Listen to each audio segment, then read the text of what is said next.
안녕하세요 구독자 여러분, 신화트럭 최광수입니다. 요즘 또 매일 많이 다니시는 것 같습니다. 운전 계속 하셔가지고. 네, 요즘부터 열심히 다니고 있습니다. 가장 많은 이슈가 되는 게 아무래도 금리 인상이 가장 큰 이슈가 된 것 같은데, 화물차와 트럭에도 좀 금리의 여파가 있는지 좀 궁금한 것 같습니다. 화물차도 금리 여파가 굉장히 많죠. 금리가 지금 고금리 시대입니다. 사실은 고금리 시대였었어요, 우리나라 자체가. 많은 분들이 아시겠지만 중고차 금액 자체도 고금리로 해서 저희들이 10년 전만 하더라도 20%가 이상이었어요. 그때는 대부업이 28%, 9%가 대부업이 다 들 수 있는 캐피탈의 한계였고요. 근데 지금 이제 고금리 시대에서 저금리 시대로 바뀌었죠. 저금리 시대가 너무 행복하게 적응을 잘 하다가 이제 다시 고금리 시대로 바뀐 게, 이게 보통 20년에서 15년 주기에 한 번씩 경제가 이렇게 리사이클 되는 것 같아요. 저금리 시대가 되면 모든 사람들이 다 은행 돈으로 갭 투자를 합니다. 갭 투자라는 정확한 개념은 뭐냐면, 내가 3%의 이자를 빌려서 5%의 이자 놀이를 한다. 이게 거의 갭 투자거든요. 저도 이 전문가는 아닌데 지금 미국에서 계속 금리를 올리고 있잖아요. 올해도 조금 더 올리기로 확정이 됐답니다. 이제 23년도까지 올리고 안 올린다고 하지만 23년도 올리면 앞으로 2년, 3년은 더 힘들어질 거예요. 갭 투자의 기본 원리에서 보면, 우리는 미국 돈을 빌렸습니다. 나라에서 은행에 돈을 좀 빌려주죠. 그럼 이제 은행에서 이제 시중은행에 돈을 또 빌려줍니다. 0.5%짜리를 빌려서 1.5% 빌려주고, 1.5%짜리 빌려서 얘는 2.5% 받고, 갭 투자. 또 2.5% 받아서 4.5% 받고. 네. 이게 바로 갭 투자입니다.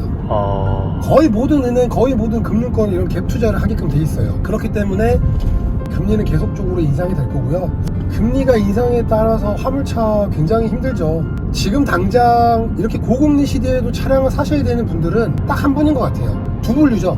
네. 일단 현찰로 당장 화물차를 사실 수 있는 분들, 이런 분들은 금리의 여파를 안 받으시니까 뭐 당연한 얘기겠다고 하겠지만, 당연한 얘기니까 저도 당연하게 말씀드리는 거예요. 두 번째로는 지금 당장 일을 시작하셔야 되는 분들, 금리가 조금 높을지언정 빨리 일을 해서 갚으면 되니까. 맞습니다. 중도상환 수수료를 내더라도 이게 이 캐피탈 이자라는 게 1년만 단편적으로 놓고 보면 그렇게 눈덩이처럼 불어나진 않습니다. 예전에 8% 하던 이자가 지금 보통 15% 정도 해요. 그러면 1000만원 기준으로 80만원 빌리던 게 150만원이 됐습니다. 네.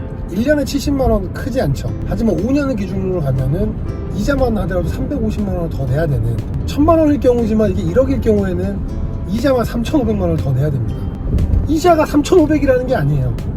내는 이자에 플러스 3,500이 더 생긴다는 개념이죠. 그러면 예를 들어서 15%짜리를 5년 할부를 한다고 하자. 1년에 1,500만원 곱하기 5년, 7,500만원 이자가 됩니다. 굉장히 힘든 시기죠. 대표님, 그러면 지금 말씀해 주신 게 약간 차를 구매하기가 좀 어려우신 분들은 조금 지켜보는 게 좋을 것 같다고 말씀하신 것 같은데, 근데 아까 제가 얘기 들어보기로는 이런 분들은 신차를 사시는 게 맞다라고 또 말씀해 주셔가지고. 제가 명확하게 말씀드릴 수 있는 게, 우리나라는 신차 캐피탈 금리하고 중고차 캐피탈하고 분리가 되어 있습니다. 예전에는 신차 금리가 한 4%에서 5%대 머물렀다고 하면, 지금은 신차 금리가 8%에서 10%대입니다. 그리고 중고차 금리가 7%에서 9%대였다고 하면 지금은 15%에서 18%대예요. 그러면 단편적으로 얘기 드려서 5천만원짜리 신차를 기준으로 얘기 드릴게요. 5천만원짜리 새 차를 사면 8% 금리를 적용하면 1년에서 400만원 이자입니다. 3년 할부로 하면 3년 동안 이자 1200만원 나가겠죠. 5천만원 플러스 1200만원 하면 3년 기준으로 6200만원입니다. 원금 플러스 이자가. 근데 1년 된 중고차 시세가 4,400만원이라고 해요. 자, 4,400만원의 중고차 금리가 15%입니다. 1년에 이자가 660만원이네요. 간단하게 그냥 650만원을 잡을게요. 3년 곱하기 3하면 1950만원입니다. 4,400 더하기 1950만원 하면 6,350만원이죠. 제가 아까 5천만원짜리 새 차 3년 할부하면 6,200 들어간다 그랬죠? 네. 근데 4,400만원짜리 중고차 할부하면 3년 뒤에 원금하고 이자에도 6,350만원이에요. 더 내는 꼴이 되는 거죠. 그래서 연식이 짧은 중고차는 현찰로 사실 게 아니라 전액 캐피탈을 하실 경우라면, 네. 차라리 신차를 사시는 게 더 저렴합니다. 연식이 짧을수록 대출을 받기보다는 현찰로 사는 것이 낫고. 현재에서 중고차 기준으로 말씀드리자면, 네. 중고차 금리가 너무 비싸기 때문에 네. 차라리 중고차를 할부로 사실 거면 새 차를 할부로 사시는 게 손님들한테 더 금전적으로 재산을 지키는 방법이죠. 이렇게 말씀해 주시는 게 또 쉬운 건 아닌 것 같아서. 차량 하나 팔자고 손님들에게 피해를 줄 수는 없잖아요. 맞습니다. 4,400만원짜리 중고차를 사서 6,350만원 3년 동안 내면 네, 그분은 새 차보다 600만원 더 비싸게 주고 사는 거잖아요. 맞습니다. 그리고 새 차는 감가상각이 안 되지만 중고차는 더 금액이 빠질 거고요. 네, 그렇기 때문에 지금 시기에서는 1년, 2년 된 중고차를 캐피탈로 사실 분들은 소액 캐피탈, 내가 뭐 4천만원, 5천만원 중에 2, 3천만원을 캐피탈을 하겠다, 네, 이런 분들은 괜찮지만 전액을 다 중고차 캐피탈을 사용하겠다고 하면 네. 그냥 새 차로 눈을 돌리시는 것도 하나의 방법입니다. 대표님 지금까지 말씀해 주신 게 1톤 기준입니까? 아니면은 뭐 1톤, 2.5톤, 3.5톤 다 통틀어 포함입니다.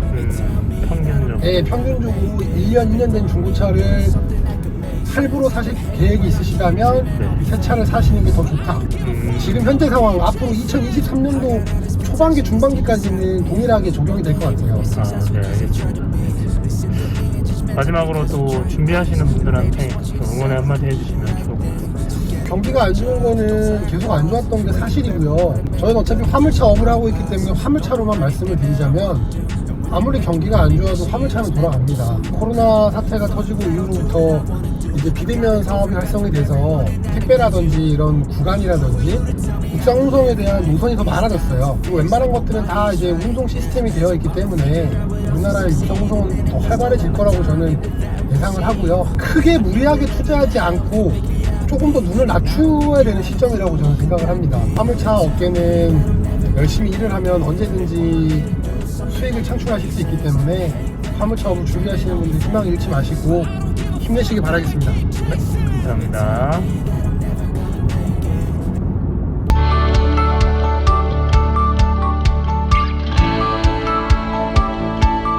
시나트로